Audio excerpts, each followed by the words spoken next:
Câmara de Vereadores de Balneário Camboriú. TV e Rádio Câmara. Escola do Legislativo. Boa tarde, sejam bem-vindos a todos. O nosso segundo evento do ano do Meses e Suas Cores. Estou sendo corrigido aqui, é o terceiro evento do ano, Meses e Suas Cores. Março Lilás, vamos falar hoje sobre câncer do colo do útero. A Escola do Legislativo agradece a presença de todos do projeto Pequeno Doutor, Jovem Doutor, aqui de Balneário Camboriú, um projeto baseado e iniciado na USP de São Paulo, e que Balneário Camboriú, através da rede municipal de ensino, tem feito um bom trabalho já há alguns anos, e mais ao final, depois das palestras, nós vamos chamar o coordenador desse projeto para poder falar um pouquinho do projeto para a gente também. Então, em nome do presidente da Câmara de Vereadores, vereador Marcos Cutes, em nome do presidente da Escola do Legislativo, o vereador Gelson Rodrigues, dou as boas-vindas a todos e lembramos que o nosso Mês e Suas Cores também será transmitido pelas redes sociais da Câmara de Vereadores, em especial pelo YouTube. Hoje nós vamos ter a presença aqui do Dr. Eduardo, e eu vou pedir para que ele me ajude no nome, Buttiaroni, e a enfermeira Raquel. O doutor Eduardo, que vai começar a palestra com a gente, é ginecologista e vai iniciar com a gente falando um pouco sobre esse tema. Doutor Eduardo, então o senhor fica à vontade.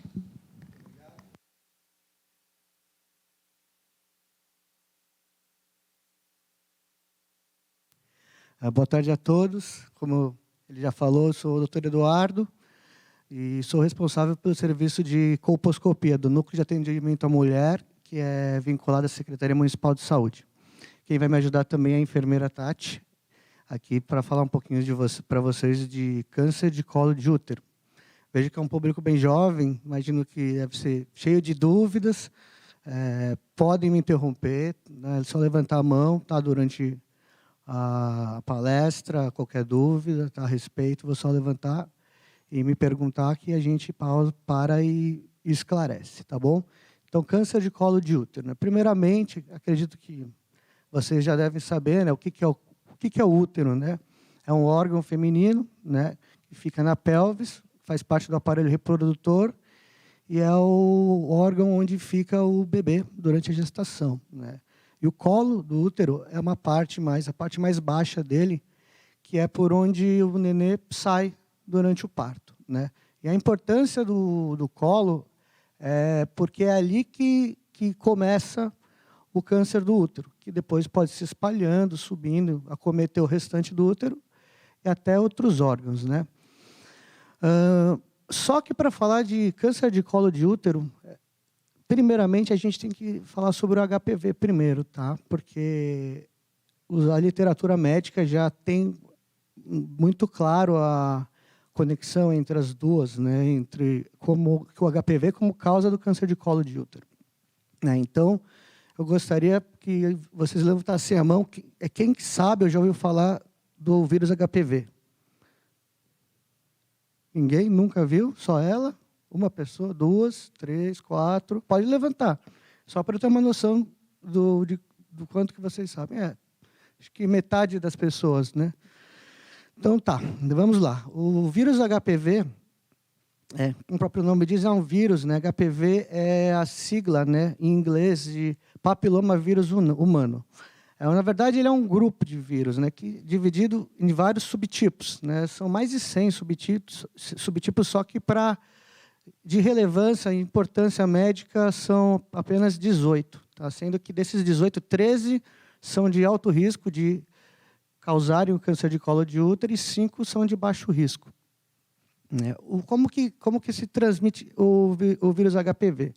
Através de relação sexual, né? É considerado uma IST, que é a sigla atual, porque a gente chamava antes de DST, né? IST é infecção sexualmente transmissível, ou seja, pega através do sexo, né? E vale comentar que não é só na penetração, né? O simples contato das mucosas pode fazer a transmissão, por isso que existe uma alta incidência na população pela facilidade da contaminação, e muitas pessoas já têm contato com o vírus logo nos primeiros anos de vida, né? Então, como que funciona o HPV? A gente não sabe, né? É difícil a gente estimar quando contraiu, como, né? Com quem, né? Então, uma pergunta muito comum que a gente recebe em consultório. Tá, mas doutor, como é que eu peguei? Né? Existem muitas dúvidas, não só entre os jovens, mas nos adultos, mais velhos também, mas desconhecimento a respeito do HPV, apesar da grande importância que ele tem para o nosso tema aqui, né? Então, eu vou deixar uma perguntinha aqui, tá? Quando será que eu peguei, doutor? Aí eu vou responder daqui a pouco, tá? Ele é um vírus que ele tem uma fase latente, que a gente pode chamar também de incubação, muito prolongada muitas vezes, né? A pessoa que contrai muitas vezes não sabe, passa muito tempo sem um sinal, sem um sintoma, né? E, porventura, em algum momento da vida, principalmente quando tem queda de imunidade, ele pode, né, se manifestar de duas principais formas que a gente vai falar a seguir, né? Estima-se que quem tem câncer de colo de útero normalmente contraiu o vírus HPV de cerca de 10 a 15 anos antes, né? Ou seja, depois da contaminação, a evolução é bem lenta, né? Até se tornar um câncer de colo de útero, pode levar de 10 a 15 anos. Estima-se que, na população mundial, cerca de 80% das pessoas já tiveram contato com o vírus HPV. Não necessariamente que 80% das pessoas estão com HPV no momento, mas que já estiveram em exposição ou com algum tipo de contato, cerca de 80%.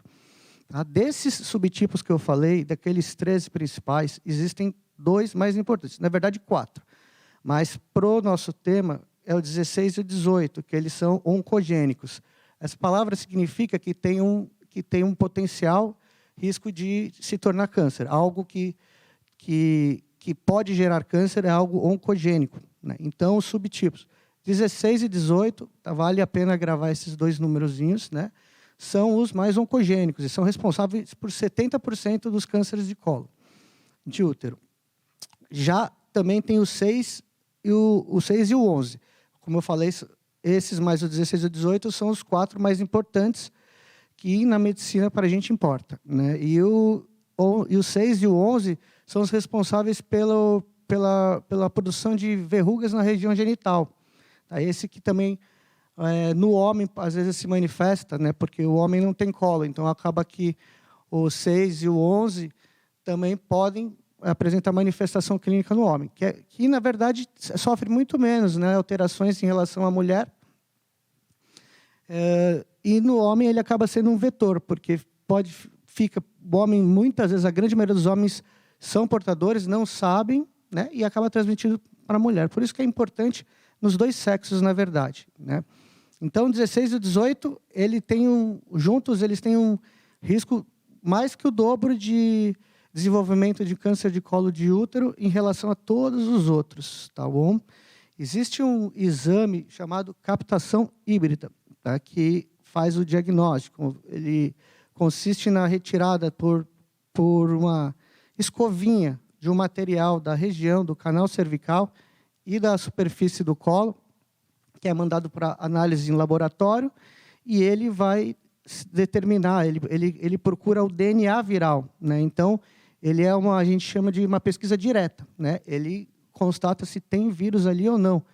E aí, além disso, ele consegue determinar qual dos 18 subtipos a paciente tem, né? O paciente, né? Também pode ser feito no homem através de uma raspagem ali da uretra, da região uretral, do pênis e até da região anal, para estudo de DNA viral do HPV.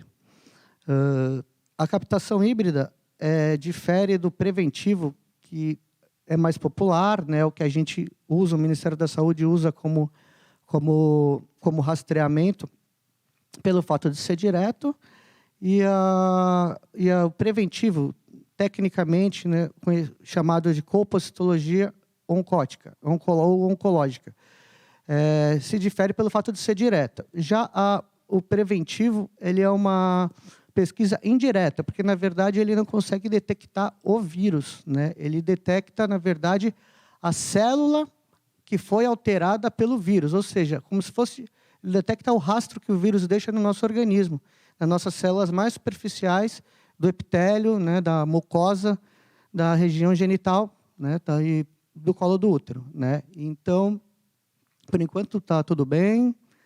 Dúvidas? Se eu estiver indo rápido, tá? Só levantar a mão e fazer perguntas, tá? Então, usando como uma analogia agora de um assunto que está muito sendo falado, né, do COVID, né? O PCR do COVID, por exemplo, é aquele exame que a gente detecta o vírus do COVID, né? O COVID. Então, quem está com PCR positivo sabe-se que ali naquele momento a pessoa está contaminada com COVID. E também existem aqueles primeiros testes, né, os testes rápidos que a gente fura a pontinha do dedo com uma gotinha de sangue para detectar anticorpos. Agora já tem detecção de antígeno, que seria como semelhante ao PCR, que detecta o vírus, também de teste rápido. Mas o mais antigo é o IgM e IgG, que são os anticorpos que o corpo produz, né, contra o vírus, o COVID. E quando você faz os testes rápidos, né, para detectar o IgG e o IgM, você não está detectando o COVID. Por isso, ele seria mais semelhante, só para tentar clarear na cabeça de vocês, como o preventivo, né? E a captação híbrida seria como se fosse o PCR do COVID, tá? Que é o que a gente faz lá, que eles pegam da nasofaringe e da orofaringe. Certo? Esse teste tem países que alguns sistemas públicos de alguns países usam, na verdade, então, a captação híbrida como um método de rastreamento, diferentemente aqui do Brasil, que a gente usa o preventivo em toda a área nacional, e que se torna mais viável, né? Por exemplo, uma captação híbrida custa de R$300 a R$400, né? O que pode se tornar um pouco mais inviável em nível financeiro para se fazer em saúde pública. Porém, tem a vantagem de poder ser feito de 5 em 5 anos, o que facilitaria o rastreamento em algumas regiões do país de difícil acesso, por exemplo, né? Eu, particularmente, já tive a oportunidade de trabalhar por um ano no norte do país, né? Por servir como médico do Exército na fronteira, na região fronteiriça da Amazônia, e lá eu testemunhei a dificuldade que as equipes de saúde têm em acessar, né, algumas populações, né, algumas pessoas, principalmente aquelas populações ribeirinhas, né, realmente é difícil o acesso, né? Então, eu me permito fazer uma leve reflexão aqui, se para algumas regiões não seria mais vantajoso, talvez, usar um outro método, né, que pudesse, né, ter esse maior espaçamento, tá? Mas, graças a Deus, esse espaçamento nos exames, né, por exemplo, de 5 em 5 anos. Porque o preventivo, como a enfermeira Tati vai falar com mais detalhes adiante, tem que ser feito com mais frequência, tá? Normalmente anual, mas ela vai entrar em mais detalhes, certo? Doutor, desculpa te interromper, Claro. É que a moça levantou a mão para eu perguntar. não vi. Tem que levantar mais, eu não vi. Se a pessoa está com HIV e ela tem uma relação e nessa relação gera uma criança, a criança nasce com HIV? Não necessariamente. Pode nascer, a gente chama isso de infecção vertical, né? Mas não necessariamente. Hoje em dia tem bastante profilaxia, né? Toma-se remédio, né, para evitar a contaminação durante a gestação, tá? Tem como evitar. Mas se nada for feito durante o pré-natal, muito provavelmente ela vai nascer contaminada assim. Vou passar aqui que ele... Claro. Ele queria perguntar um negócio. Não, pode perguntar. Não fica sem graça, não. Qual os sintomas esse câncer dá? O câncer de colo de útero? Tá. Eu vou chegar ali um pouquinho mais para frente, mas eu já vou te adiantar, tá? É quase que assintomático, tá? Quando começa a manifestar sintomas, digamos assim, está tarde demais, tá? Por isso que a gente não espera sintomas, tá? Em saúde pública, faz exames de screening, rastreamento, né, que é o preventivo no caso do Brasil, para doenças, né, prevalentes na população, como é a infecção por HPV e, consequentemente, o câncer de colo de útero, justamente pelo fato de que a gente precisa pegar cedo. Porque se a gente conseguir detectar só quando já está apresentando sintomas, muitas vezes é tarde demais. A gente perde a oportunidade de fazer um tratamento mais eficiente para a paciente, tá? Mas, quando ela já estava bastante avançado, provavelmente a paciente vai começar a ter sangramento vaginal, uterino anormal. Em segundo lugar, até parar de urinar, tá? Porque o câncer avançado ele espalha para as laterais e, às vezes, obstrui o ureter, que é por onde drena o xixi, né? A urina do rim para a bexiga. E aí pode parar de perder a capacidade de urinar, tá bom? Mas o principal mesmo é o sangramento vaginal. Boa tarde, doutor. Eu só gostaria de que você reforçasse uma informação que é muito importante. Claro. Geralmente, existe toda uma preocupação em cima das gurias com relação ao HPV. Né? Você passou a informação aí agora, há pouco, mas eu gostaria só que você reforçasse a importância também dos guris ficarem atentos à contaminação, ao contágio e também ao contágio de maneira geral, como é que isso... E o HPV, no homem, ele provoca o que além de disseminar o vírus? Com certeza, né? Eu citei, né, brevemente, né, que o homem também funciona muitas vezes como vetor, mas, em alguns raríssimos casos, pode desencadear, né, uma lesão precursora de câncer de pênis. Tá? Existe também, existe. Bem mais raro, mas existe. Mas o principal sintoma no homem são verrugas genitais. Não necessariamente só no pênis, mas pode ser na bolsa escrotal e nas regiões próximas, até a base do pênis. Tá? No homem é a principal manifestação clínica. Mas o homem tem a mesma prevalência de contaminação que a mulher. Se a gente tivesse como fazer para todo mundo a captação híbrida, a gente ia perceber que 80% já tiveram exposição. Na verdade, a captação híbrida vai detectar no momento, então seria menos. Seria menos que 80%, mas seria uma porcentagem semelhante à população feminina. Né? Só que a manifestação de sintomas é mais na mulher. Por isso que é importante, como ele falou, os cuidados, né? O uso do preservativo, como qualquer outra IST, né? É necessário o uso do preservativo no homem. E a vacinação também, que está disponível para os meninos, que a gente vai comentar com mais detalhes daqui a pouquinho.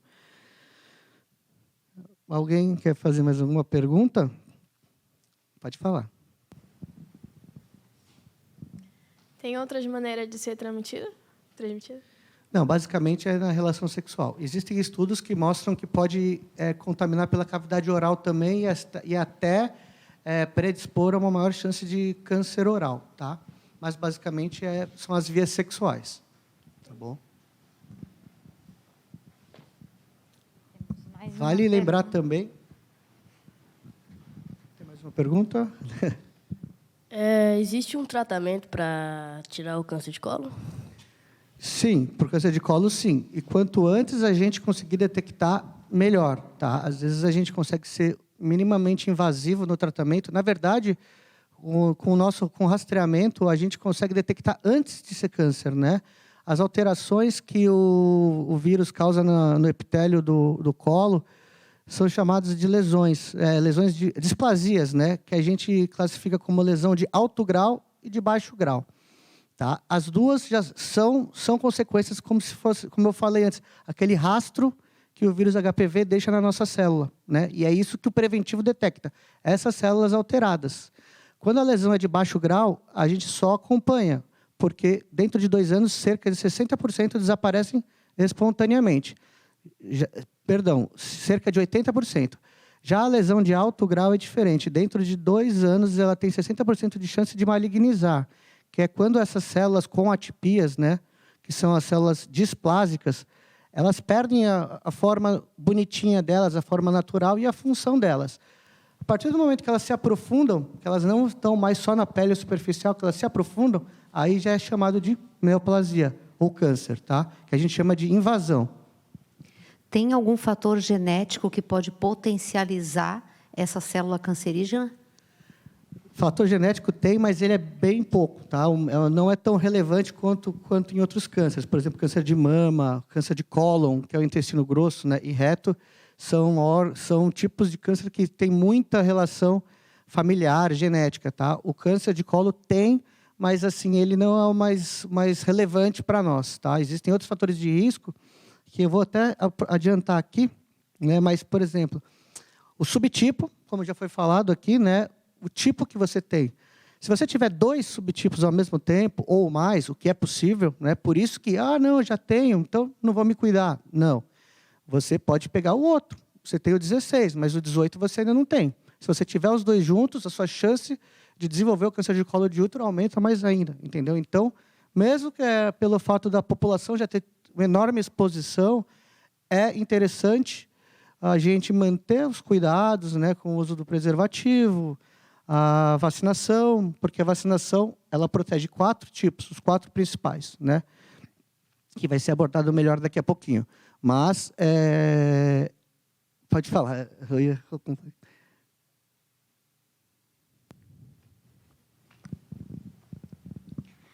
Quantos anos, mais ou menos, tipo, você pode identificar, tipo, o câncer de colo de útero?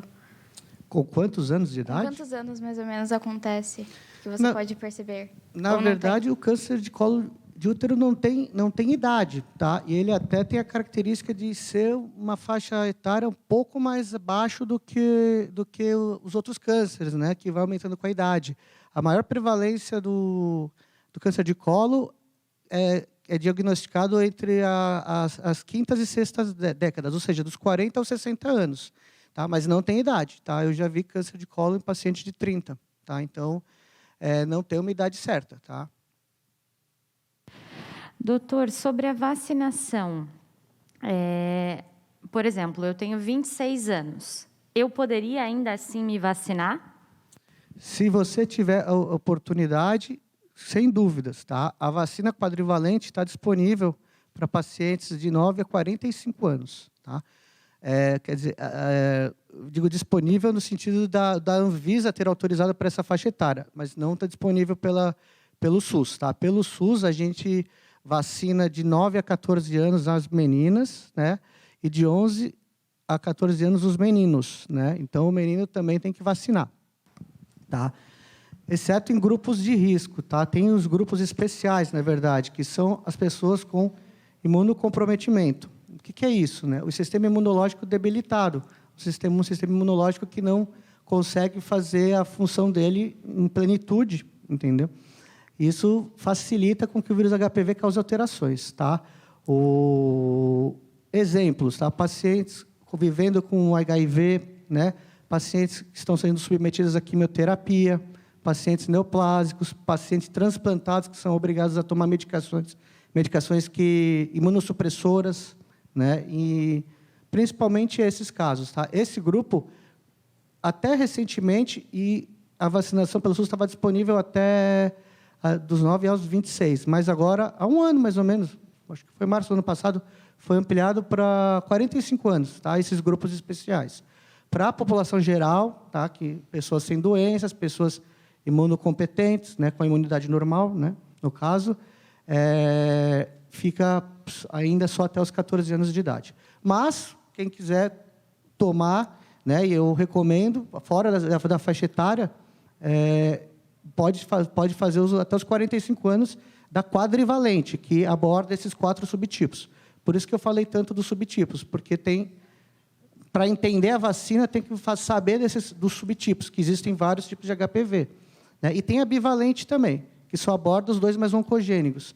E essa não tem faixa etária, tá? Essa pode até depois dos 45 anos. A pessoa pode possuir HPV sendo virgem? Não é impossível, não é comum, mas também não é impossível, pelo fato que eu comentei ali no início, que não precisa necessariamente ter penetração sexual para a contaminação. Tá? O contato mucosa-mucosa pode ocorrer. Então, é possível, apesar de não ser tão comum. O câncer de colo de útero pode matar? Com certeza, com certeza.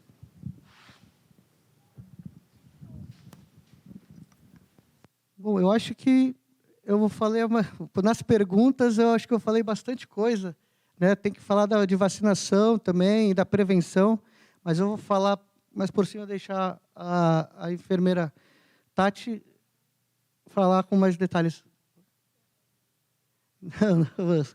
Tem a apresentação dela ali, que inclusive tem os desenhos ali para ficar mais didático, né? Mas complementando dos fatores de risco, além da carga, além da multiplicidade de subtipos que a pessoa contrai, a carga viral é importantíssima. O que é a carga viral? A quantidade de vírus.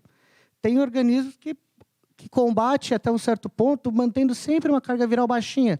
Essa carga viral baixinha é menos oncogênica, né? Já uma carga viral aumentada vai aumentar o risco dessa pessoa, a partir dali, desenvolver as lesões que são as precursoras do câncer de colo de útero.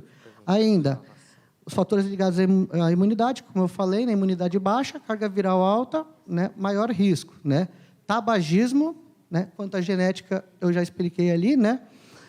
Comportamento sexual, tá?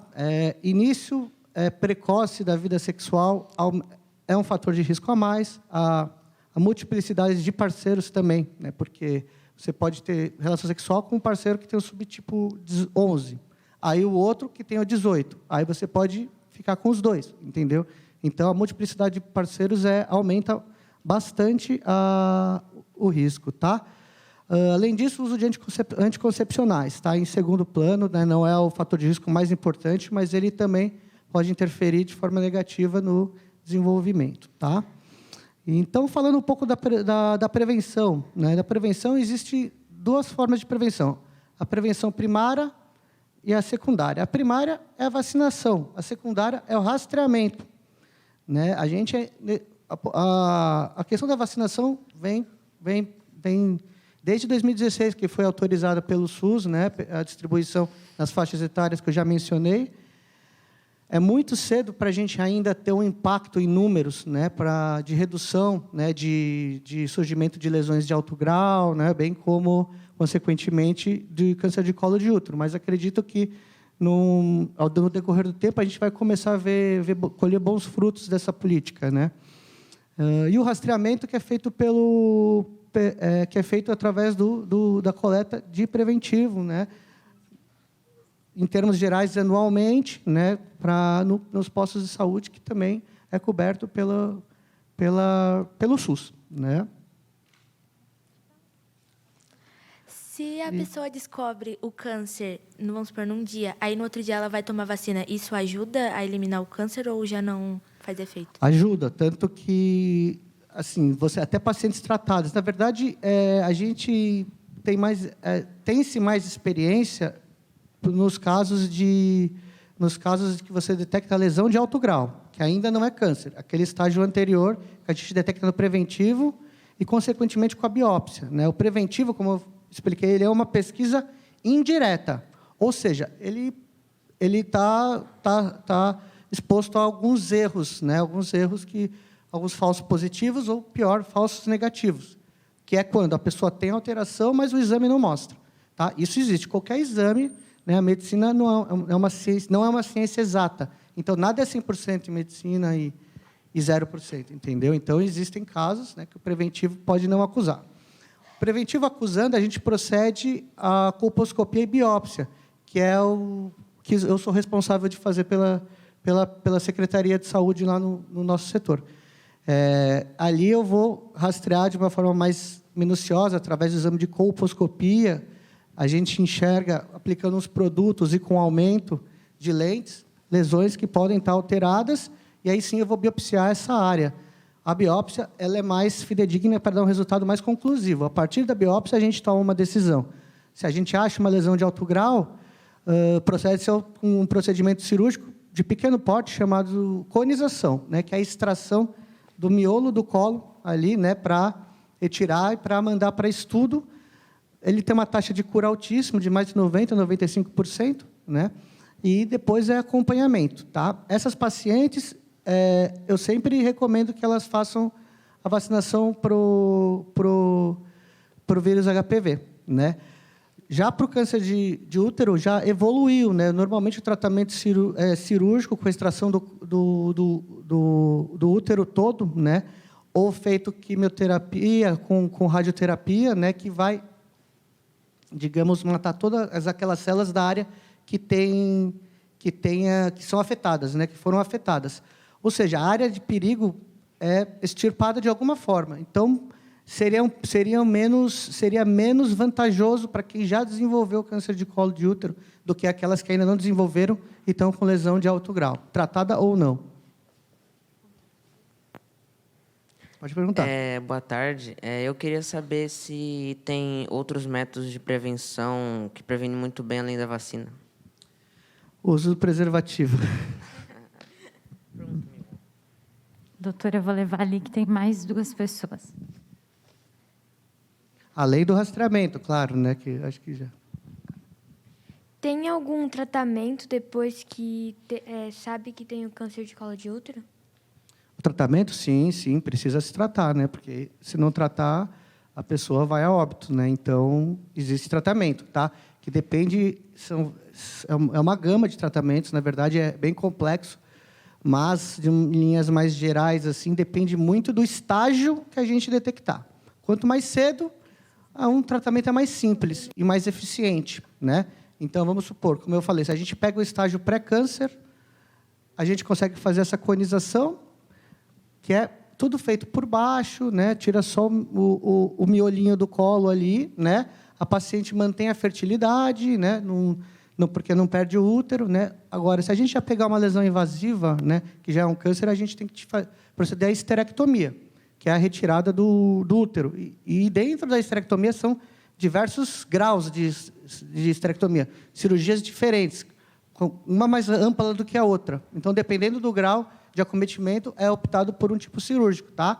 Os casos mais avançados ainda nem se consegue operar mais, porque tem estágio que a gente diagnostica que, infelizmente, já passou para os órgãos adjacentes, né? E quando é assim, a gente não consegue mais extirpar totalmente a lesão.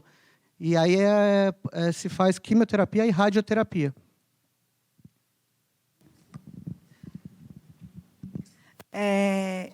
Como mioma internamente no útero pode se tornar um câncer em colo de útero e até no útero? O câncer no útero, o mioma no útero não vai se transformar num câncer de colo, tá? Na verdade, o mioma é uma doença benigna, apesar de progressiva até a menopausa, ela é benigna, né? E pode, raramente, se degenerar para sarcoma, né? Sarcomas são cânceres malignos da musculatura, de músculo. E o mioma fica na parte muscular do útero, né? O útero é composto em quase toda a sua totalidade de músculo, né? Então, o mioma é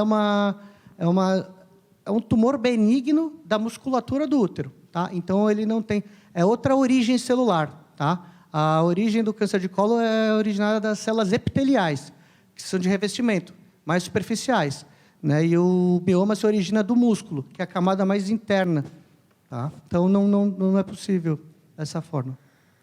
Se uma pessoa pega o câncer de colo de útero e consegue se livrar dele com tratamento, ela tem chance de pegar de novo?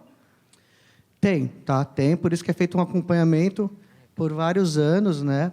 Para ver se não tem recidiva. Isso chama-se recidiva e todo câncer tem chance de recidiva depois de tratado, tá? Minha filha. Não, foi sem querer. Já terminou de explicar? Já. Ah, tá. O senhor disse que a mulher ela pode saber que está com câncer de útero de 15 a 20 anos. Aí eu queria saber se logo depois de um tempo de parir a criança, ela já deve fazer o exame? Não, de 15 a 20 anos... 10 a 15. 10 a 15, falei errado. Não, na verdade, de 9 a 14 anos é feito a vacinação, tá? A rotina de rastreamento, dificilmente a gente vai pegar um caso de câncer nessa faixa etária, porque ele é muito nova.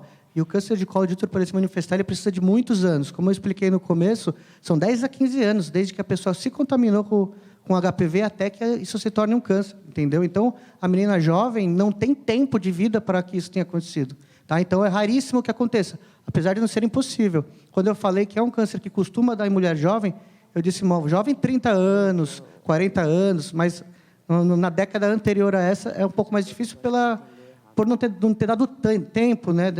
Tempo de desenvolvimento, tá?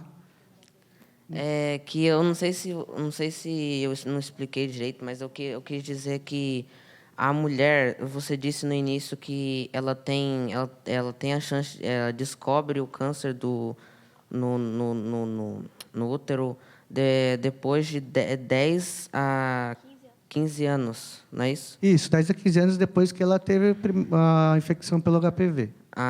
Aí eu queria saber se você explicou que ela... Meu Deus, eu não entendi. Eu ia perguntar, logo depois de parir a criança, depois de um tempo, ela deve fazer o exame para ver se... Deve. Ela, tudo dentro da faixa etária de rastreamento, deve fazer, tá? O quanto antes, tá? Não tem nenhuma restrição. Inclusive, a gestante pode fazer preventivo também, tá? Se a gente viu que está no tempo, não está tão próximo do parto, é uma gestação de baixo risco, sem risco de trabalho de parto prematuro, tem que fazer o preventivo, se ela já tiver mais de um ano sem fazer. Isso que eu queria. Tá bom? Exatamente, bem observado, tá? A Tati falou. Já pegamos casos, tá? Inclusive do diagnóstico ter ocorrido durante a gestação. E aí é uma situação bem complicada para a equipe de saúde lidar com isso, porque o tratamento pode inviabilizar a gestação, né? Então, assim, digamos assim, é uma celeuma ética bem complicada, né? Mas ocorre, tá? Já pegamos lá no nosso departamento casos que foi descoberto durante a gestação. Doutor, eu vou atender mais 3 perguntinhas e depois Claro. eu vou deixar o senhor tocar. Tá bom. Aí, ao final, a gente vai abrir para as perguntas, tá? Porque senão a gente não vai conseguir terminar a palestra. Não, mas é bom, eu fico feliz de ser um grupinho bem curioso, né? Isso é ótimo. Uma pessoa que tem um câncer de útero e ter mais outra doença acaba afetando? Acaba. Outra doença é bem ampla, né? Mas, assim, 2 doenças associadas nunca é bom, né? Nunca é bom. Você quer dar um exemplo de alguma doença específica? Tipo, vamos dizer, tiver câncer mesmo, ela acaba afetando o câncer de útero? Não tem assim estudos que são claros em relação à concomitância, né, do câncer de útero com outros tipos de câncer, tanto porque o câncer de útero tem o fator de risco deles é um pouco diferente da grande maioria, que é alcoolismo, fator genético, tabagismo, né? O do câncer de colo de útero tem isso, mas não é só isso. Precisa necessariamente, no caso, ter a lesão por HPV, tá? Antes. Então, a presença ou não de HPV para o câncer de mama, por exemplo, é totalmente irrelevante, tá? Então, não costuma ter essa concomitância. Você falou que o câncer de colo de mama tem 18 variantes, né? 18, na verdade, são mais de 100 subtipos, mas os principais, os mais relevantes para nós, médicos, são 18. Qual desses 18 é o mais forte? É o 16 e o 18. Vou levar para a última pergunta agora e daí Tá, depois que são os que as vacinas cobrem, né? O 16, o 18, o 6 e o 11, que não são tão perigosos para câncer, mas que causam verruga, né? Quantas pessoas já pegaram 16 câncer e 18. de útero? Os mais fortes. Desculpa. Quantas pessoas já pegaram câncer de útero? Em que período de tempo, em que local? A gente estima que no mundo, atualmente, tenha assim, 290 mil novos casos. Mas eu acho que a Tati trouxe os números mais atualizados, né?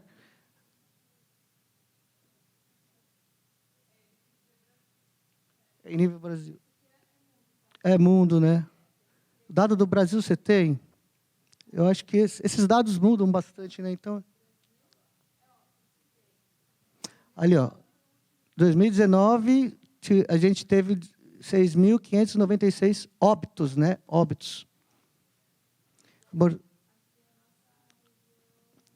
E a mortalidade ali, aquele valor, mortalidade significa que a cada 100 mil mulheres, não 100 mil mulheres com câncer, 100 mil mulheres da população geral, saudáveis, 5,33 elas morrem de câncer de colo de útero.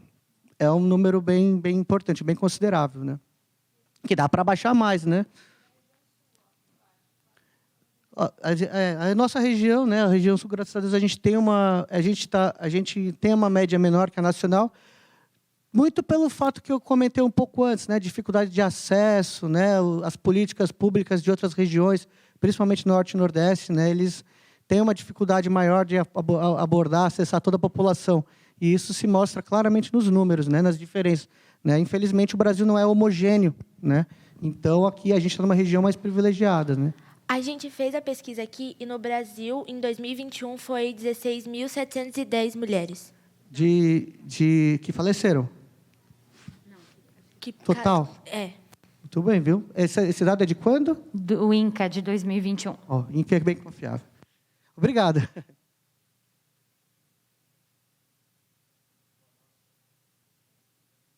Tá, então, aqui, o que me sobrou para falar é bem pouquinho, né? Porque a maioria eu já respondi ali. Eu queria falar mais do quadro clínico, né? Que é de evolução lenta, né? Ou seja, 10, 15 anos, né? Conforme eu respondi o rapaz ali, a maior parte desse período ela é assintomática, por isso que se faz extremamente necessário o rastreamento, né? E quando está na fase avançada, quando ele já deixa de ser... Quando ele já começou a invadir e tal, ele já se torna visível a olho nu, tá? Porque quando ela chega avançado, eu examinando, eu já consigo ver o lado externo da lesão, porque ela cresce para baixo em direção à vagina e cresce para dentro em direção ao restante do útero, né? Então, assim, quando eu estou vendo ali no exame ginecológico, eu só estou vendo a ponta do iceberg, né?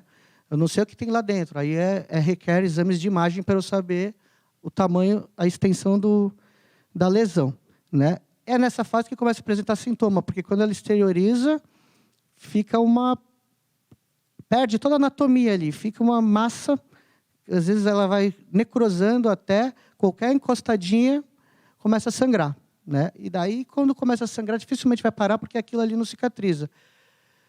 Principalmente a população mais idosa, que não tem a cultura, o hábito, né? Também não tiveram orientação na época de fazendo preventivo rotineiramente, a gente ainda pega. Espero que essas próximas gerações a gente já tenha mudado, né? Mas a gente ainda pega idosas que nunca fizeram preventivo e quando aparece nesse estágio, né? Só procuraram o ginecologista porque começaram a ter sintomas. Mas daí muitas vezes é tarde demais, né? Então aí a gente já perde todas aquelas outras oportunidades de tratamentos mais simples, né? A gente às vezes até nem operar pode mais, né? Então aí só sobra quimioterapia e radioterapia. E quanto mais lá adiante é mais avançado a gente pegar, menor nossas taxas de cura, né, de resolução do problema, tá? E mesmo que resolva, a taxa de recidiva é maior também, entendeu? E depois disso, do sangramento, é o que eu expliquei, a oligúria, né, que é a ausência de micção, porque assim até produz xixi, mas o xixi não chega mais na bexiga, ele fica obstruído, tá? Isso pode levar à falência renal, né, que é normalmente insuficiência renal, seguido de falência renal, que é normalmente o que mata a paciente, no fim das contas, né? Bom, eu acho que da minha parte é isso, né? Eu vou deixar você falar, tá? Vamos partir um pouquinho.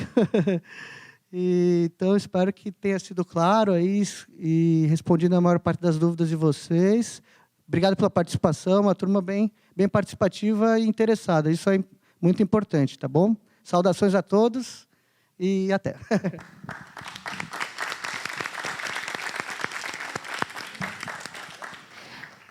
Ao final, eu libero o microfone, doutor, para o senhor responder as dúvidas remanescentes, tá bem? Então, boa tarde a todos. Eu sou Tatiana, enfermeira do Núcleo de Atenção à Mulher. Algum tempinho já que eu trabalho com esse tema, né, lá na unidade, em outros lugares também que a gente atua. E o doutor já abordou bastante, acho que nas perguntas também vocês já pontuaram, né? Vamos recapitular e relembrar alguns pontos que então que o doutor falou hoje aqui, né? Antes o doutor falou do útero, de como ele é. Provavelmente vocês já tiveram isso, estudaram em algum momento no colégio, né, de vocês. Mas assim, ó, o colo do útero, que o doutor falou todo esse tempo, é essa região aqui. Está vendo ali? Essa é a região onde... Deixa eu só trocar aqui minha mãozinha. Que a gente faz aquele exame de preventivo, que o doutor faz a colposcopia, né? A gente acessa esse canal aqui vaginal com o espéculo, que ele é estéril, né? No canal da vagina da mulher, para analisar essa região, né? E ali, então, que ficam acometidas células que estão alteradas. Vocês já estudaram isso, né? O útero, assim, essa anatomia? Já viram alguma vez? Aqui a parte interna, está vendo que está colocando, né? O ovário, nós temos 2 ovários, isso as mulheres, né? A trompa, aqui dentro é o endométrio, esse aqui é a vagina, e aqui fora, então, é a vulva, né? A genitália, todo esse processo da genitália. Aqui também já foi falado, né? O que é, onde que acontece o câncer, tudo. Quando o doutor falou das alterações dessa região, aqui tem uma foto não muito bonita, mas eu tentei pegar um desenho para não ficar tão assustador, né, doutor? Que essa é uma alteração que acontece. Aqui, por exemplo, é o colo sadio, né? E aqui as alterações, que aí pode acometer outros lugares, outros espaços também. Não só nessa região do colo. Aqui dentro que fica o bebê, como a gente falou, né, o doutor falou. E quando ele nasce, o que dilata é essa região aqui do colo. Quando a gente fala assim, ó, tem 10 centímetros de dilatação para a passagem do bebê. Essa região, ela dilata 10 centímetros para passar o bebê e ele nascer. E é toda essa região, então, que a gente sempre precisa analisar. Quando fizer a pergunta ali de se pode fazer o preventivo depois que o bebê nasce, com certeza. Pode e deve. Aí a gente sempre analisa quanto tempo faz que a mulher fez o preventivo. Antes de engravidar, às vezes ela passou muito tempo sem fazer, a gente pode coletar o preventivo durante a gestação também. E aí que às vezes descobre, né, alguns casos ali na gestação. E depois da gestação, quando a mulher ganha, na consulta do pós-parto, a gente já orienta também a realizar a coleta do preventivo. Quando eu falo coleta do preventivo, vocês sabem, né? O que é? O preventivo do câncer de colo de útero. Ou o Papa Nicolau, às vezes as mães, as avós comentaram, né, tias, sei lá, familiares, ou viram já na internet, né, que hoje a gente busca muito essa informação também. Então, é o preventivo de câncer de colo de útero. Eu já vou mostrar também um pouquinho como é que ele é feito. Deixa eu passar aqui. Aqui o doutor também já colocou que é o HPV, né, que é o papiloma vírus humano, que ele é transmitido sexualmente. Não tem necessidade de ter, relembrando, né, o contato sexual, o ato sexual pode ser só externo, então por isso que ele pode ter essa contaminação também. Só passar aqui que a gente já falou. Pergunta. Vocês acham, então, que, ouvindo tudo que a gente falou até aqui, é possível prevenir o câncer de colo de útero? Sim? Será? Sim. Ainda bem, né? Ai, minha bonequinha não dançou. Era para dançar. Ainda bem. É possível sim, né? Ó, não está dançando. Então, como que a gente pode prevenir? Isso, ó, até já. Vamos voltar. Quem falasse? Preservativo, tomar a vacina e também o preventivo, né? Mas o preservativo é essencial. Você sabe que tem 2 tipos de... Tem até mais, né? Mas tem preservativo masculino e o feminino, né? Então, não vamos colocar só a responsabilidade nos meninos. As meninas também têm responsabilidades, né? Que tem o preservativo feminino também disponível. Hoje a gente tem lá no posto, em todas as unidades de saúde tem disponível. Gratuito, exatamente. Não tem necessidade de comprar, né? Então, vamos começar então falando do preventivo do colo de útero. Ele também é chamado de Papa Nicolau. Ele é coletado, então, a gente coloca um espéculo nessa região aqui vaginal. E ele geralmente é um exame que serve para... Deixa eu só colocar ali, que eu não coloquei na outra slide que eu coloquei. Quando que eu devo fazer o preventivo, né? Que às vezes perguntam. Quando que eu devo fazer esse preventivo? O que vocês acham? Quando eu devo começar a fazer?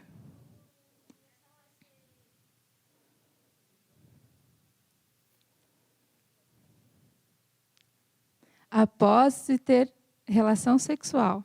O Ministério da Saúde coloca, né, doutor, a partir dos 25 anos, mas a gente já inicia a nossa realidade antes. Por quê? Muitas vezes tem o início da atividade sexual antes disso. Mas por que o Ministério coloca 25 anos?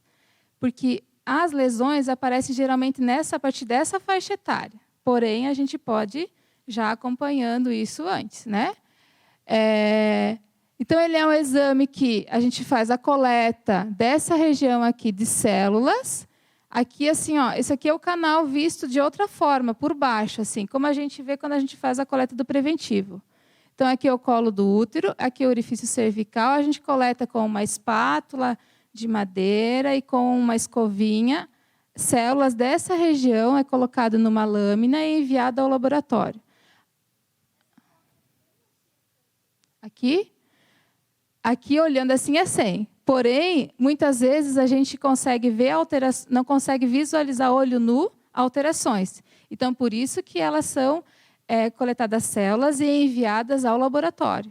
Né? A gente olha assim, o colo está bonito aqui, não tem nenhuma ferida, não tem nenhuma lesão, né, que a gente chama lesão, está tudo bem, porém, a gente manda para o laboratório e aí aparecem alterações celulares. Que aí entra todo o trabalho do doutor Eduardo lá no NAM, para tratar essas alterações. Não quer dizer que, às vezes, é câncer, né? São alterações celulares que, quando diagnosticada com muita antecedência, conseguimos tratar facilmente sem evoluir para o câncer, como o doutor também colocou, né? Então, muitas mulheres elas buscam fazer o preventivo quando estão com corrimento. E aí é o momento que a gente nem é interessante coletar o preventivo. Primeiro, a gente tem que tratar. Porque o preventivo de câncer de colo de útero, já fala o nome, ele é para fazer a captura de células para analisar possíveis alterações, né, dessas células em relação ao câncer ou qualquer outra alteração, lesão dessas células. Né? Para tratar corrimento, secreção que aparece, são outros exames que são solicitados e o tratamento é diferente também. Então, as mulheres que já tiveram atividade sexual devem iniciar a fazer o preventivo. De quanto em quanto tempo? Até se a gente for procurar na internet, colocar, o Ministério coloca de 3 em 3 anos. A gente tem uma rotina a fazer anualmente, porém, essas que estão em segmento ou em acompanhamento por algum motivo de tratamento de alterações de lesões, elas vão seguir a orientação médica, que às vezes é de 6 em 6 meses, muitas vezes de 3 em 3 meses, depende muito dessa avaliação médica. Porém, de rotina, anualmente. É o que a gente utiliza hoje aqui no nosso município, né, em toda a nossa região. Alguma dúvida? Só para relembrar, né? Aqui um recadinho, né, que o uso do preservativo é essencial. Só que lembrar que o vírus passa de contato íntimo durante as relações, mesmo sem a penetração. Então, a gente precisa mesmo orientar, né, a todos e lembrar sempre do uso do preservativo. Não só do HPV, de outras ISTs também. E sobre a vacinação também, que a gente já falou, né, relembrar, então, ela surgiu em 2014, primeiro com a vacinação para as meninas. Em 2014, a faixa etária era entre 9 e 13 anos. E aí foi em 2017 que foi ampliado também para os meninos, né? E a faixa etária ampliou. Das meninas é de 9 a 14 e os meninos de 11 a 14 anos. Alguém de vocês já tomou a vacina? Alguém tem dúvida? Não quer tomar? Tem medo? Obrigatório não é, né? Mas, assim, porém, a gente orienta todas essas questões de prevenção, né, futuras em relação à doença, né? Faz parte do calendário. Na verdade, assim, agora que ele está disponível, essa faixa etária está, e as outras até 45 anos a gente não tem pelo SUS ainda disponível. Então, tem muitos que já passaram dessa faixa etária e têm as lesões surgem com as lesões e a gente orienta e elas têm que buscar, daí acaba indo para o setor privado, né? E aí é uma vacina que não é barata, ela é cara. Só para vocês terem uma oportunidade, vocês recebem a vacinação nessa faixa etária na própria escola, às vezes, né? Vocês são encaminhados para essa vacinação. Se você perde essa oportunidade, a vacina, eu sei que o valor é bem elevado, né, doutor? Quanto? R$ 500 a R$ 600 a dose. No mínimo 2 doses. São no mínimo, fica uma média. Eu sempre vejo que os pacientes às vezes fazem orçamento, né, 1.200, 1.100, né? A gente assim pensando em valores, né? E a tetravalente, né? Porque o que a gente tem disponível, até eu ia colocar aqui, ó. Lembra que o doutor falou dos números, né? A tetravalente lá que pega o tipo 6 e 11, o 16 e 18. Então essa vacina que está disponível, ela atinge esses 4, que são, assim, pensando assim, a 6 e a 11 é mais verrugas genitais, e a 16 e 18 que são responsáveis por 70% dos casos de câncer. Então, a que a gente tem disponível no SUS, nessa faixa etária, para as meninas e para os meninos, de 9 a 14 anos, né? Para as meninas e dos meninos de 11 a 14, ela aborda todos esses 4 tipos, subtipos. Posso abrir para perguntas? Pode perguntar. Acho que ali ele queria. Então, quando o professor estava ali explicando, eu li um pequeno trecho ali que dizia que esse câncer é o 4º que dá mais mortes. Eu queria saber qual é o primeiro. O primeiro agora é mama, né? Primeiro é mama. Nas mulheres, que tem o câncer de mama nos homens e nas mulheres é a mama primeiro. Vamos supor que uma mulher está com câncer de colo, né? E tiver relações com o homem pode pegar o câncer? O câncer em si, não. Até depende qual é a lesão, né? Que vai saber se vai ter contato. Porém, o HPV, sim. Provavelmente ele já teve contato, né? E como é transmitido sexualmente, então o HPV, sim.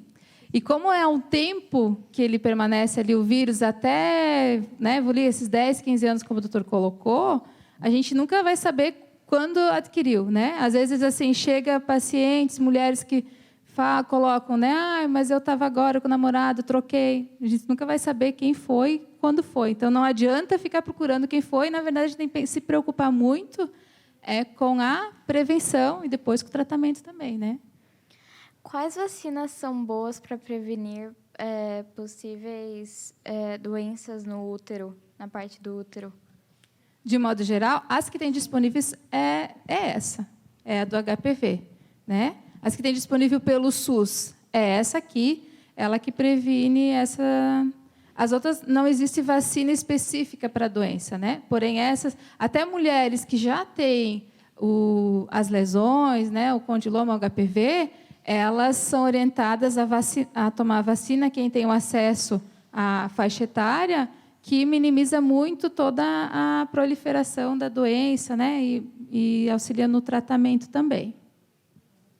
Bom, eu gostaria de saber se tem alguma campanha que conscientiza a população sobre o câncer de colo de útero, porque, aparentemente, muitas pessoas não conhecem, né? E não sabem quanto que é perigoso. Esse mês, então, como a gente está, né? No mês agora tem as cores dos meses. Então, assim, aos poucos, as políticas públicas elas estão voltadas a isso. Até eu coloquei aqui no final, deixa eu só voltar aqui, ó.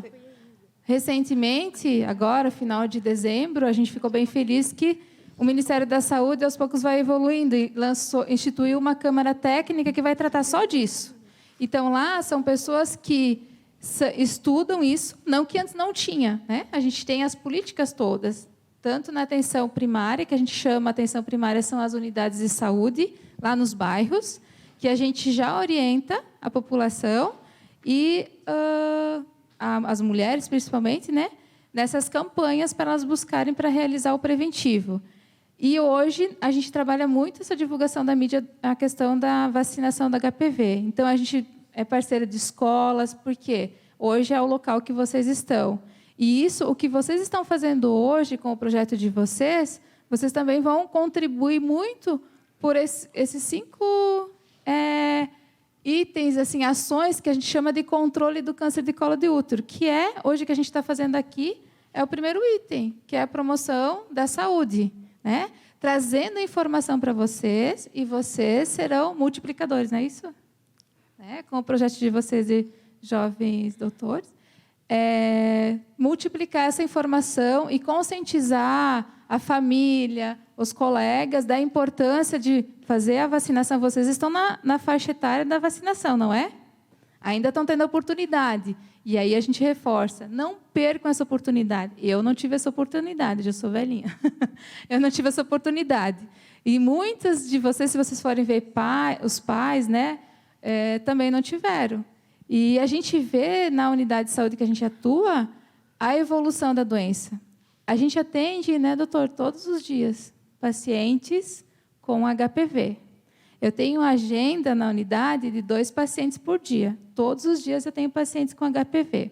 Uns que vão fazendo tratamento comigo, com o doutor, e até cauterizações das lesões, né, que elas não aparecem só no colo, às vezes aparece externo, na vagina, na vulva, nos grandes lábios, pequenos lábios. A gente atende lá na unidade de mulheres, né? Daí também tem os homens que vão em outra unidade. E todos os dias a gente atende mulheres com alterações. E a gente já vai tratando, que é essa parte aqui, né, do tratamento, para evitar a evolução da doença, que às vezes pode evoluir para outras. Se 2 pessoas do mesmo sexo se relacionarem, elas podem pegar? Podem, exato. Por quê? Não tem necessidade de penetração, né? Então ela pode pegar pela mucosa. Então elas têm, inclusive são lesões muitas vezes não só vaginais, né, no canal vaginal, mas também anal, perianal, em toda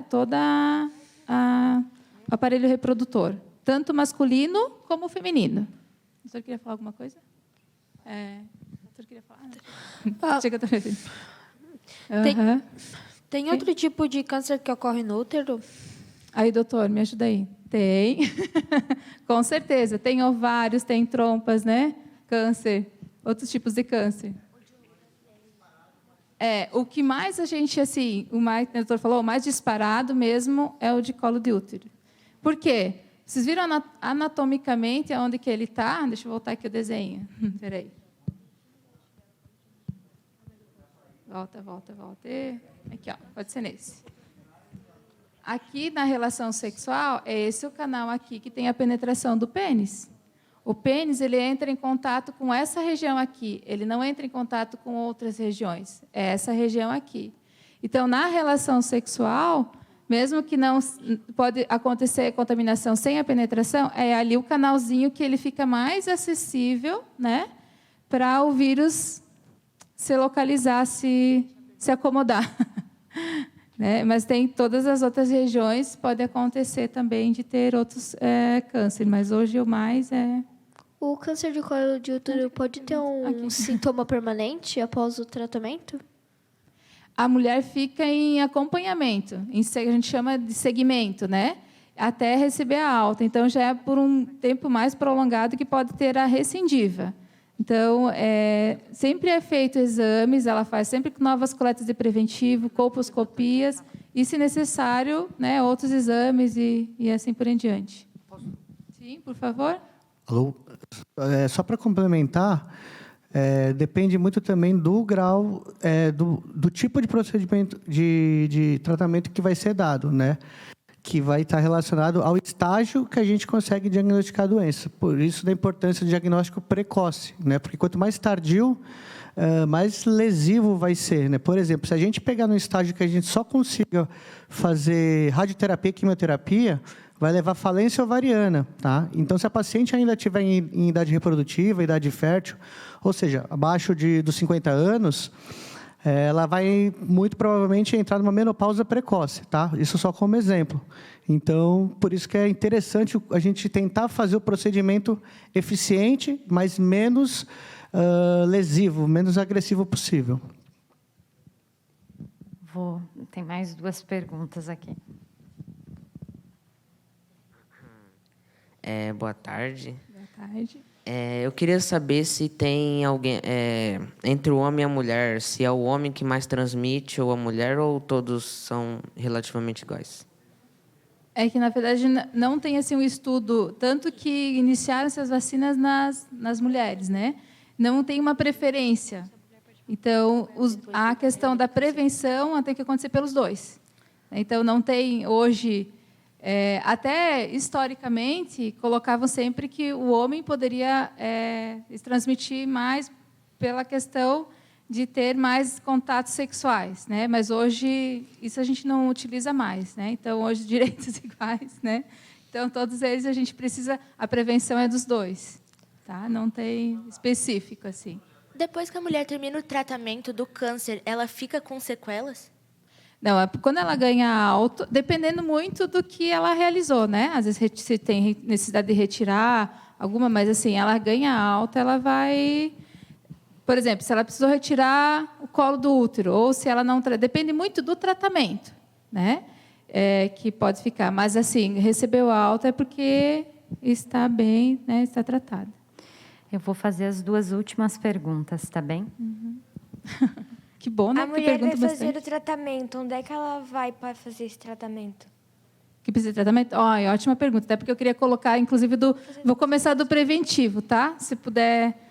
O preventivo pode ser feito em todas as unidades de saúde, né? De todos os bairros de Balneário Camboriú, a gente tem a coleta do preventivo. Deu alteração, ela automaticamente em Balneário Camboriú vai encaminhar lá para o doutor Eduardo. Lá no Núcleo de Atenção à Mulher, no NAN, na Rua México. Tá? Mas daí é a unidade que vai encaminhar. O doutor Eduardo vai fazer o tratamento que for necessário. Naquele momento, começa iniciando com a colposcopia, às vezes ele faz a biópsia, retirado material, né, que vai para análise de laboratório. Se tiver necessidade de intervenção cirúrgica, a CAF, que ele falou que é a conização, que é retirado um pedacinho do colo do útero, ele vai encaminhar, né? Hoje é feito tudo no NACOM, que é uma unidade de tratamento de câncer da nossa região. Ela fica em Itajaí, e ali eles fazem todo o tratamento do câncer. Se precisar químio, rádio, né? Enfim, aí é feito tudo ali. E aí depois ela retorna o acompanhamento também lá no NAN, né? No núcleo de atenção, e a gente continua ela em segmento. Ela está com uma lesão que não tem necessidade de fazer quimioterapia, radioterapia. É tudo com o doutor Eduardo. E aí a gente que faz os preventivos são com as enfermeiras, né, lá conosco, e a gente faz a coleta preventivo, volta para o doutor Eduardo, e aí fica. Fica a média uns 2 anos, né, doutora? Assim, quando não tem, né, que não tem câncer, que precisa de quimioterapia e rádio, né? Lá na unidade em segmento. Então, hoje, a gente encaminha, quando tem esse outro tratamento, em Itajaí, no NACOM. Ali que tem a fila. Aí depende muito do tipo do tratamento. Né? Por exemplo, que nem eu falei, em média, quando são lesões assim, que não tem necessidade de encaminhar para o NACOM, ela fica, em média, lá no NAN conosco, depende muito, né, doutora? Entre 1 ano, 2 anos, mais ou menos 2 anos. Aí depois, se precisou fazer cirurgia, se precisou fazer químio, rádio, depende muito, mas é mais ou menos nessa média sempre. O tratamento é um tratamento longo, então vale a pena muito a gente prevenir, né? Muito. Até coloquei um recadinho aqui, ó, que as 2 ações, elas se complementam. Não adianta eu só vacinar e quando chegar na época lá de fazer o preventivo, não fazer o preventivo. Hoje vocês têm a oportunidade, nos tempos de hoje, na era de vocês terem a oportunidade de ter acesso às 2, mais o uso do preservativo, né? As duas ações. Tinha mais alguém? Vai. Quer o microfone? Pode tomar vacina com 14 anos e a segunda com 15? É. Aí eles vão programar lá, provavelmente, o intervalo entre uma e outra. A primeira... Só um minuto. Ela perguntou se pode tomar a vacina com 14 e outra com 15. Por que eu estou repetindo a pergunta? Porque nós estamos gravando, então, para quem está em casa poder escutar.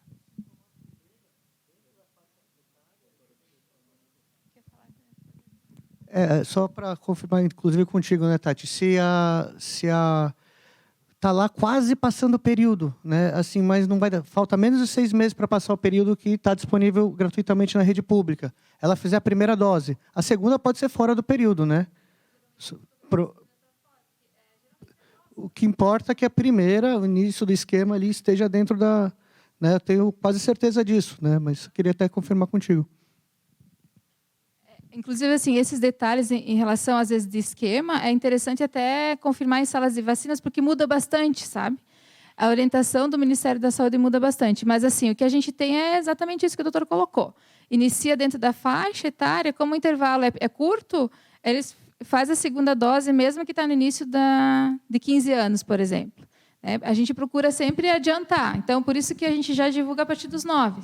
Mas, às vezes, fica na dúvida, às vezes tem a questão dos pais, os responsáveis que não estão seguros em relação a isso, né? Então, é bem importante, hoje a gente tem muita informação de vocês conversarem, né, com os familiares em relação a isso, porque é um investimento, gente, para a saúde, para longevidade de vocês, né? A questão da vacinação. Eu assim, sou uma defensora, né? E a gente vê isso na prática, o quanto que quem não teve a oportunidade de fazer a vacina, né? Que é uma forma de...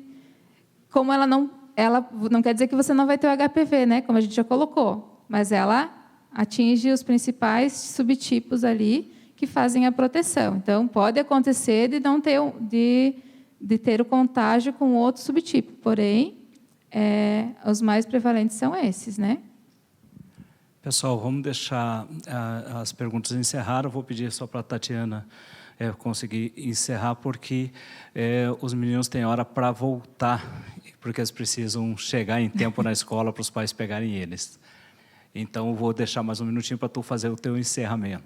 Então, a gente agradece, assim, fica muito feliz com a oportunidade, né, doutor? Me ajuda aqui. De a gente estar aqui, trazer um pouquinho dessa informação. E, assim, muito importante as perguntas que vocês fizeram. A gente fica muito feliz e espera que vocês possam ser multiplicadores dessa informação, né? De que não só na casa de vocês, né, vizinhos, a comunidade em geral, os amigos, e que a gente possa ter contribuído né, com todo esse preparo, essa formação do projeto de vocês. Tá, e eu gostaria de rapidamente só concluir respondendo a pergunta que eu deixei no ar logo no começo das perguntas que eu recebo muito no consultório. Doutor, quando que eu peguei?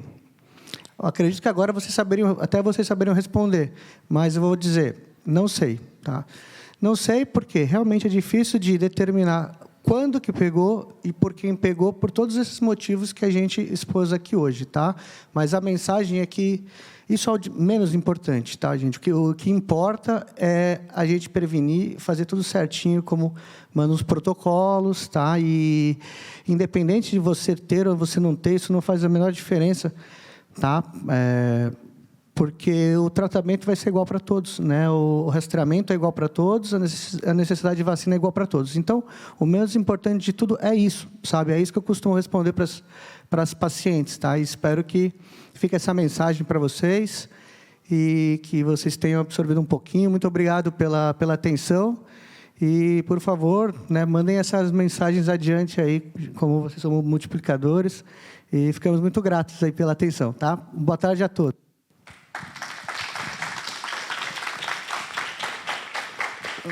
Pessoal, então, gostaria de agradecer ao doutor Eduardo, a Tatiana, por ter disponibilizado um pouco da tarde para a gente. Boa volta a todos vocês para a escola e até a próxima. Nós vamos ficar devendo, então, até pelo horário, uma explicação maior do que é o Jovem Doutor, mas nós teremos outras oportunidades e vamos também agendar para que o coordenador possa vir até a nossa TV Câmara falar um pouco sobre isso. Um abraço a todos vocês.